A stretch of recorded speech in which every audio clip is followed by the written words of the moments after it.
आपके लिए लेकर आई हूँ इस रोमांटिक लव स्टोरी का अगला एपिसोड। यष्टि यही सोच रही थी कि उस इंसान को देखकर ही मालूम चल रहा था कि वो कितना गुस्से वाला इंसान होगा, लेकिन उसने मन में सोच लिया था कि इस जॉब पर उसका घर और उसके भाई की पढ़ाई डिपेंड करती है, तो वो उसको बिल्कुल भी नाराज नहीं करेगी। यष्टि अभी इस बात से अनजान थी कि श्रेया से वो पहले भी मिल चुकी है और एकांश ने तभी उसे देख लिया था। यष्टि सोचते सोचते सो चुकी थी। उसकी आंख तब खुली जब सिया ने उसके घर का डोर नॉक किया। वो पहले से ही पिज्जा और कोल्ड ड्रिंक लाई थी। यष्टि ने उसको घर के अंदर बुलाया तो सिया ने घर के अंदर एंटर होते होते यष्टि से पूछा, कौन सी मूवी देखनी है? बट हॉरर ही चूज करना, यू नो माई चॉइस। यष्टि ने हंसते हुए कहा, जब चॉइस तेरी है तो खुद ही चूज कर लेना, मैं तो कुछ भी देख लूंगी। सिया ने यष्टि के दोनों गालों को खींचते हुए कहा, हाय मेरी प्यारी सी भोली सी गधी, चल मैं ही सोच लेती हूँ। और इतना कहते हुए सिया ने पिज्जा और कोल्ड ड्रिंक को सेंटर टेबल पर रखा और टीवी पर OTT पर एक हॉरर मूवी लगा दी। दोनों ने लगभग 12 बजे तक मूवी देखी।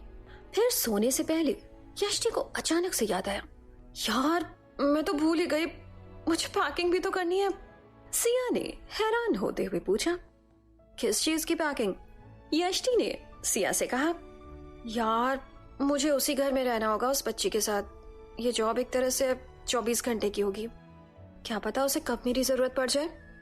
सिया ने यष्टि को चिढ़ाते हुए कहा, यार यष्टि तू तो उसकी माँ की तरह साउंड कर रही है, कहीं तुझे उसके डैड पसंद तो नहीं आ गए?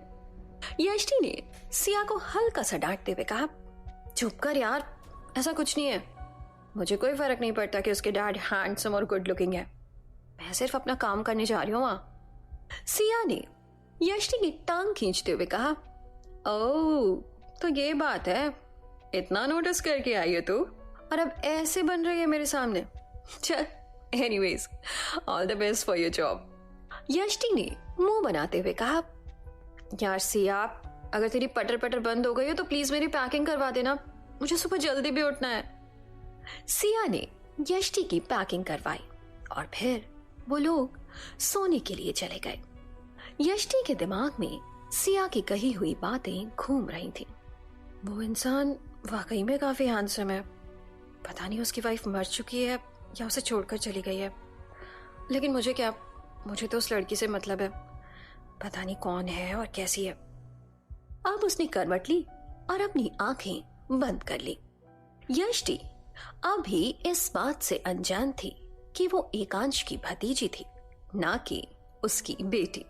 उसका श्रेया के लिए कंसर्न देखकर किसी को भी यही लगता कि वो उसकी ही बेटी है, लेकिन ये सच अभी यष्टि के सामने नहीं आया था। यष्टि जल्दी ही सो गई।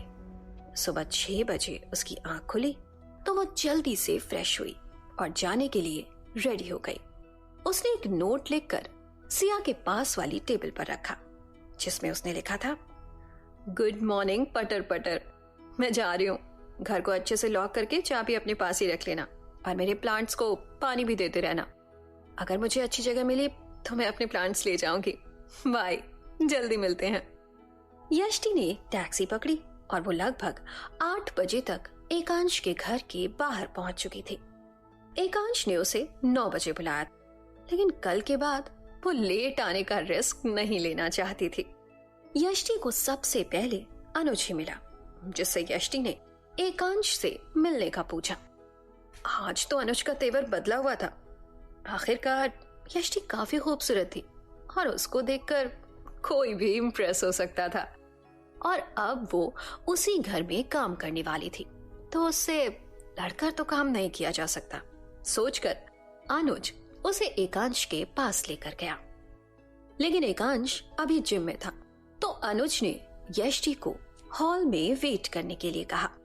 यष्टि वहीं हॉल में बैठ गई। काफी देर तक जब एकांश नहीं आया तो यष्टि बैठे बैठे बोर होने लगी। उसे तो बस उस लड़की से मिलने की इच्छा थी। अब उसे प्यास भी लगने लगी थी, लेकिन किससे पानी को बोले सोचकर वो किचन ढूंढने लगी। लेकिन इतने बड़े घर में किचन कहाँ हो सकता है सोचकर वो इधर उधर अपनी नजरें दौड़ा ही रही थी कि उसने गलती से एकांश के जिम का डोर खोल दिया। जिस समय उसने डोर खोला था उस समय एकांश ने भी उस डोर को अंदर की तरफ से खोल दिया बाहर आने के लिए। लेकिन वो यष्टि के बाहर होने की बात से एकदम अनजान था। जैसे ही उसने वो डोर खोला उसकी और यष्टि की काफी जोर से टक्कर हो गई। यष्टि गिरने को हुई तो उसने एकांश की टी शर्ट को कसकर पकड़ लिया। एकांश इस समय पसीने से पूरी तरह नहाया हुआ था। उसने भी यष्टि को गिरने से बचाने के लिए उसे कमर से थाम लिया। एकांश ने उससे गुस्से में पूछा, तुम यहाँ क्या कर रही हो? यष्टि ने कांपती आवाज में जवाब दिया, वो मुझे प्यास लगी थी तो मैं किचन ढूंढ रही थी। एकांश ने उससे गुस्से में पूछा, तो तुम्हें यह किचन लग रहा है? Can't you read it? Do not enter. और अगर तुम्हें प्यास ही लगी थी तो सुनीता जी से बोल देना चाहिए। तुम्हें जो भी चाहिए वही तुम्हें प्रोवाइड करेंगी। आगे से तुम इस रूम के आसपास भी नजर नहीं आओगे मुझे। ये एक रिस्ट्रिक्टेड एरिया है। अपनी बात को पूरा करते हुए एकांश ने यष्टि को सीधा खड़ा किया, लेकिन यष्टि ने अभी भी एकांश की टी शर्ट को पकड़ा हुआ था। जब एकांश ने यष्टि के हाथ को पकड़कर अपनी टी शर्ट को छुड़ाया तो यष्टि थोड़ी झेप गई। उसने अपनी नजरों को नीचे किया और वहां से बाहर आ गई। उसके दिल की धड़कनें दोगुनी स्पीड से बढ़ चुकी थी। एकांश के करीब आने से यष्टि में भी एकांश की सेंट की खुशबू आने लगी थी। यष्टि जब दौड़कर बाहर आई तो वह सुनीता जी से टकराते टकराते बची। सुनीता जी ने एकदम पहचान लिया कि ये श्रेया की नई नैनी है, लेकिन ये एकांश के जिम की तरफ से कैसे आ रही है? सुनीता जी एकांश के गुस्से को अच्छे से जानती थी। किसी को भी अपने पर्सनल स्पेस में आने की इजाजत नहीं देता है, फिर तो जरूर उसने इस लड़की को डांटा होगा।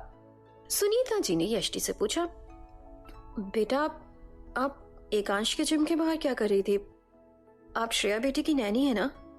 यष्टि ने सफाई देते हुए कहा, वो मुझे प्यास लगी थी तो मैं बस किचन ढूंढ रही थी, लेकिन मुझे नहीं पता था कि इस घर में कोई रिस्ट्रिक्टेड एरियाज भी हैं। आगे से मैं ध्यान रखूंगी। सुनीता ने यष्टि को समझाते हुए कहा, वो एकांश बेटा को किसी का भी अपने रूम और जिम में आना पसंद नहीं है। वो अपने पर्सनल स्पेस में किसी को नहीं आने देते। मैं भी बस सफाई के लिए वहां जाती हूँ। चलो आप ज्यादा मत सोचो, मैं तुम्हें पानी देती हूँ पीने के लिए। बोलते हुए वो यष्टि को अपने साथ ले गई। अभी यष्टि का श्रेया से मिलना बाकी था। सुनीता जी ने यष्टि को किचन दिखाया और उससे बोलकर वो श्रेया को लेने रूम में चली गई। सुनीता जी ने एकांश के कहने पर यष्टि के लिए श्रेया के बगल वाला रूम तैयार करवा दिया था।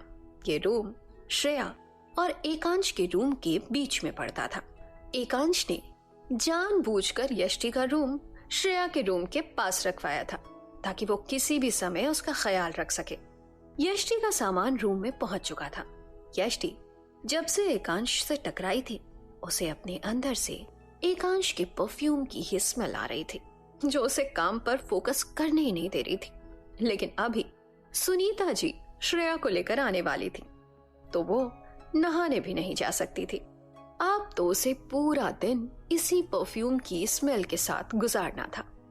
ये खुशबू बुरी नहीं थी, बस थोड़ी मानली थी, जिसकी वजह से यष्टि अनकंफर्टेबल फील कर रही थी। सुनीता जी श्रेया को लेकर नीचे आ गई। जब यष्टि की नजर श्रेया पर पड़ी तो उसने उसे फौरन पहचान लिया। क्या ये वही लड़की है जिससे वो कल ट्रैफिक सिग्नल पर मिली थी? सच में दुनिया एकदम गोल है। किस तरह से ऊपर वाले ने यष्टि को और उस क्यूट और इनोसेंट बच्ची को मिलाया था। 3 साल की वो छोटी सी क्यूट बच्ची, एकदम गोल गुलाबी गाल और प्यारी प्यारी बड़ी बड़ी आंखें। कोई भी एक बार देख ले तो उसे भुला नहीं पाए। श्रेया ने भी यष्टि को देखकर अपनी नजरें उठाई, जो वो बहुत कम किया करती थी। लेकिन उसने ऐसा आज यष्टि को देखकर किया था। एकांश भी ये सब दूर से ही खड़े होकर नोटिस कर रहा था और सुनीता जी ने भी ये सब कुछ नोटिस कर लिया था। एकांश मन में सोच रहा था, सच में इस लड़की में कुछ तो बात है। जो श्रेया, जो कि किसी बात पर रिएक्ट नहीं करती, आज उस लड़की को देखकर दूसरी बार रिएक्ट कर रही है। पता नहीं क्यों, लेकिन यष्टि के आने के बाद से एकांश को लगा कि अब वो बेफिक्र होकर अपने ऑफिस जा सकता है। उसने ब्रेकफास्ट नहीं किया और अपना लैपटॉप बैग उठाकर वो फौरन ऑफिस के लिए निकल गया। तो दोस्तों, आज के इस एपिसोड की कहानी में बस इतना ही। कहानी के अगले एपिसोड के साथ जल्द मिलती हूँ आपसे।